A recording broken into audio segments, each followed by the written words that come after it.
All right, guys, so I just now did something and I recorded the video and then I realized that the video was too long, about 30 minutes, kind of boring me, and I didn't even want to go back and edit it. So I'm gonna redo this in this video, hopefully make it shorter, though in videos before that I said would be shorter, they actually ended up being longer than the originals. But today we're gonna talk about a big mistake.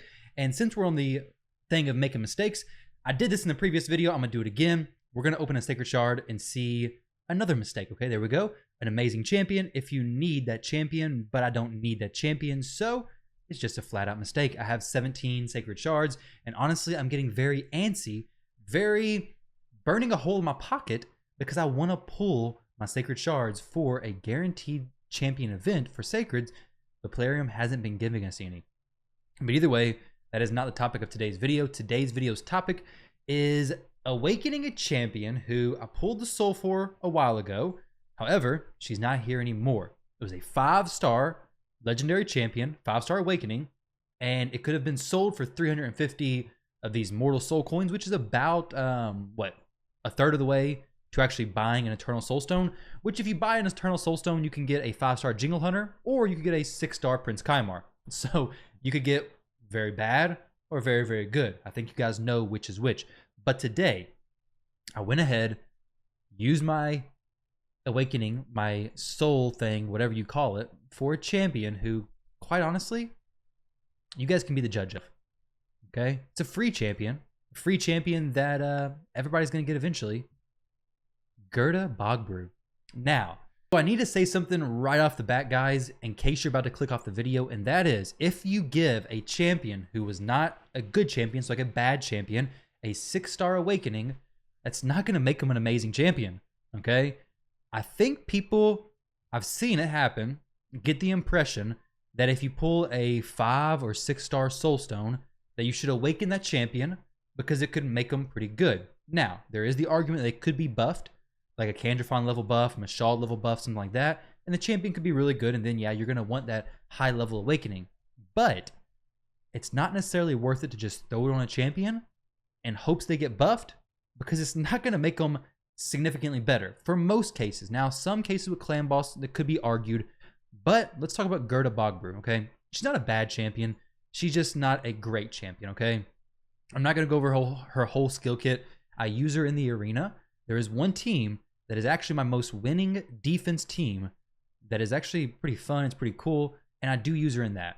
So, this ability right here, 80% chance of removing 1 random buff from all enemies, then 80% chance of placing 2 poisons on all enemies, but also removes 2 random debuffs from all allies. So it strips 1 debuff from the enemies and cleanses 2 debuffs off you. Sorry, strips 1 random buff from the enemies, cleanses 2 debuffs from your allies, which is awesome. But more importantly, her passive ability, whenever an enemy receives a debuff, their turn meter is decreased by 3%. When you couple this champion with the most underrated champion in the game, Noble, that actually makes it to where at the start of the game, if you have Calvalax alongside Noble, Calvalax places the poisons, Gerda reduces their turn meter, and Noble places a True Fear on all the enemies, and yeah, you just begin to wreck the enemy. However, with Gerda, since we're talking specifically about the 5-star awakening, I decided that I think the best blessing for my Gerda is going to be Temporal Chains. Now, I really want you guys to let me know what you think. Is there any blessing that would make more sense? Intimidating Presence, I don't think gives a huge benefit. Honestly, these low-level benefits are like nothing because this is based off your aura, which if you didn't know, auras, so say you have a 30% speed aura. That speed aura is based off of your base speed. So you have a 30% boost to your 100 base speed, which now you're sitting at 30 extra speed. But if you're boosting that by 2.5%, 2.5% of 30 is very, very low. So keep that in mind. This is not very good at these low levels. Now, these higher levels are actually pretty good. You're boosting yours by 35% and reducing the enemies by 20%. That's pretty impressive, but we're not 6 stars, so we gotta stick with the 5-star ones. Temporal Chains, on the other hand, is a 5% decrease in speed for each active buff the enemy has. So an enemy's Siphi could place a total of 15% decreased speed, and that is off your overall speed. Meaning, if you have 300 speed and it's 3 buffs placed by a Siphi, you're going to have, what, 45 speed decreased, which is pretty significant.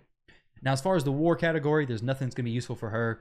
We have Polymorph and Brimstone and Chaos, which could possibly be good. Let me know where you guys think these could maybe be used.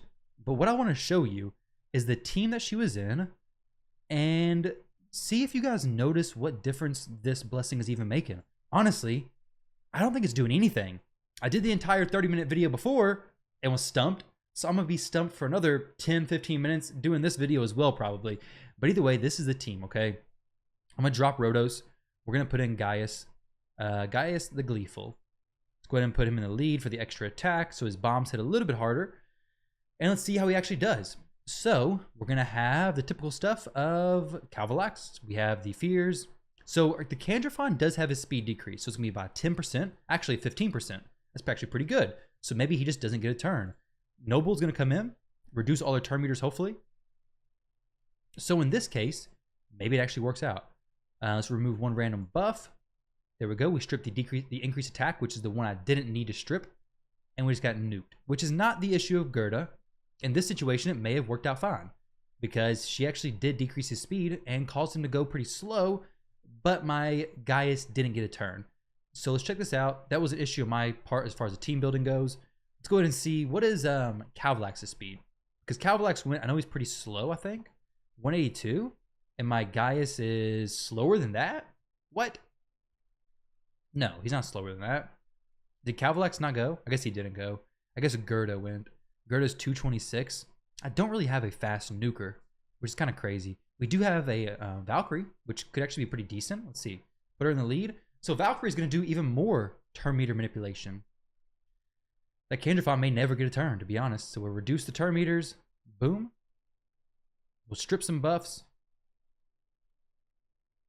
And then this ability is pretty cool. If the target is under Fear or True Fear, decrease the cooldown of Dismay, so his A3 ability by 1 turn. So we just do it on Arbiter. Reduce the cooldown of the A3. We should be pretty good. So there we go. A2 from Valkyrie is pretty nice. Here we go. The Candrophon doesn't have True Fear or anything, but he's dead from the poison, so that's actually pretty cool. So as far as like a huge turn meter manipulation team, that does happen now. Like this team is a nightmare as far as turn meter manipulation goes. We have Gerda with a ton of turn meter manipulation. It's kind of crazy, honestly. With Valkyrie, with all of her turn meter manipulation, granted, she is only 185 accuracy. But then we have Noble with his turn meter manipulation as well. So pretty crazy as far as that stuff goes. I kind of wish we had a champion who could place debuffs at the beginning, but wasn't Calvalax. Because if Calvalax get taken out and still work very well, this team may be quite a bit better. Or at least interesting. So reduce their turn meter, cleanse. Okay, there we go, perfect. Nice little hit from Valkyrie there. Calvalax does some decent damage, nothing crazy, but he does okay damage. So now, they're all getting buffs, but they're getting their speed decreased by 5% for each buff. So their turn order is going to be all messed up for sure. 100%. And then Valkyrie's doing her counterattack stuff. Yeah, if I could get Calvalax out, this could actually be maybe a reasonable team, but he's just so crucial to the actual team strategy, unfortunately. So we'll go ahead and kill the Arbiter. Let's see. Boom, Arbiter's dead. Valkyrie hits pretty daggone hard. Now Gerda's still here doing Gerda things, so that's great. Who else could I bring, though, instead of Calvalax? Having a hard time thinking. I could do Ramen too, because he does place a lot of debuffs. But I don't know. That wouldn't really help me go faster. Like, the enemies can still outspeed me, and it could mess me up quite a bit. The Valkyrie will reduce their turn meter, though, if they do any buffs, which could be pretty nice. So Valkyrie will be reducing their turn meter, plus Gerda reducing their speed. I would maybe need to get more accuracy on my Valkyrie. Though I guess I could use Ramen 2 in the lead. That's a decent thing. Now, let me know how you guys like these videos. The ones where I'm more so clueless, don't know what I'm doing, and trying to figure it out along the way. I usually do all the prep and then do the video, but this video is more so just going through it with you guys. So let's put Ramen 2 in the lead. Get that 80 accuracy aura. Valkyrie's going to do better. Everybody's going to do better, but I'm not getting that True Fear up right off the bat.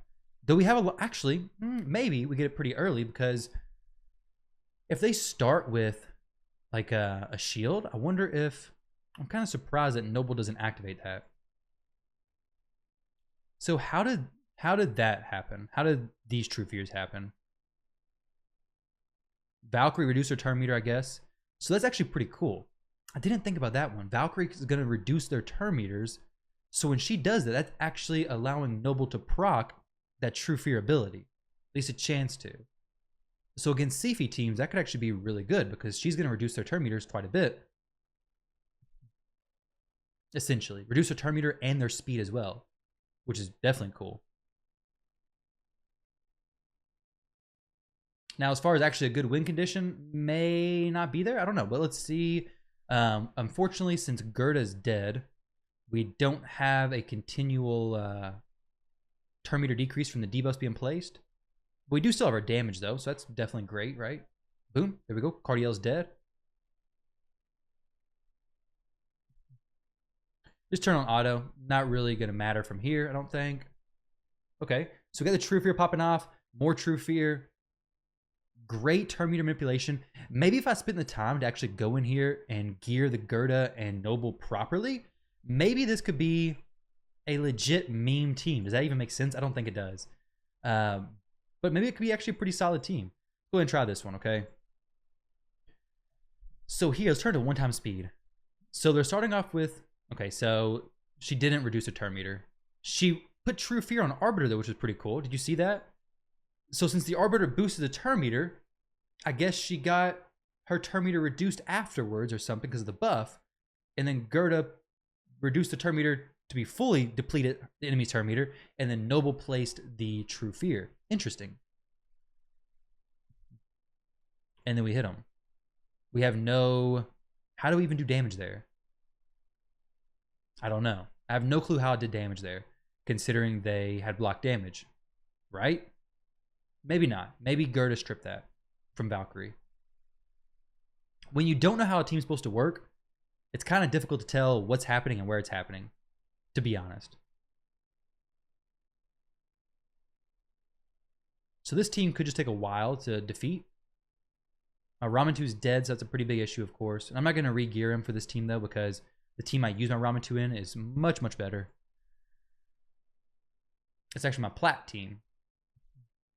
So we have a lot of turn meter manipulation, that is for sure. A whole lot. Just Rotos is about to do some work, though, that's for sure. Wait, no, what? What happened there? That was a little surprising, to say the least. So Valkyrie is reducing the turn meter a little bit. Nothing crazy, so we're going to go ahead and end that and skip it. I need to hit a little bit harder if I want to actually win that. I wonder if my my Ray in that team instead could do it. +4 Ray, you know, you got to use it, right? She does benefit from that accuracy aura as well. The A3 ability, being able to strip, is very, very good.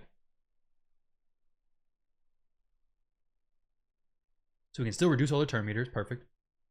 Try to remove a buff, or a buff. And then we strip everything. And then we just kill them, right? Now, this may be because of +4 Ray. Yeah, it's probably because of +4 Ray, to be honest. So it may not be a great example, I'm not for sure. But what I want to say, honestly, this is the main thing I've learned from this, is that having the 5-star Awaken, unless you have like a specific idea in mind and you know it's going to work exactly how you plan for it to be executed, I wouldn't use your Awakenings on champions who are not good. Now that sounds pretty obvious, but you'll be surprised about how many champions people are pulling and they're awakening low tier champions. Champions who they weren't using before, but they think they may use now. So they awaken them and they're still not going to use them. Like Vlad, Constantine. I'm not going to use either one of those champions if I awaken them. Visix. Not bad champions, but they're not going to be amazing after you awaken them necessarily. Especially like Visix. Where am I going to use her if I'm awakening her? Nowhere. So just be mindful, guys. It's so difficult to come by the soul stone or the actual awakening souls as it is. If you get a high level one, just hold on to it or even sell it. I wouldn't necessarily jump into awakening a champion because you can always hold it in your soul collection and then decide at a later point in time what you want to do with it. But don't just get excited and throw it on the champion and then realize, crap, I just wasted 350 potential eternal soul coins on a champion who, quite frankly, is not going to do that much. Like my Gerda. She's not doing much more than what she was doing earlier, which earlier wasn't even that much to begin with.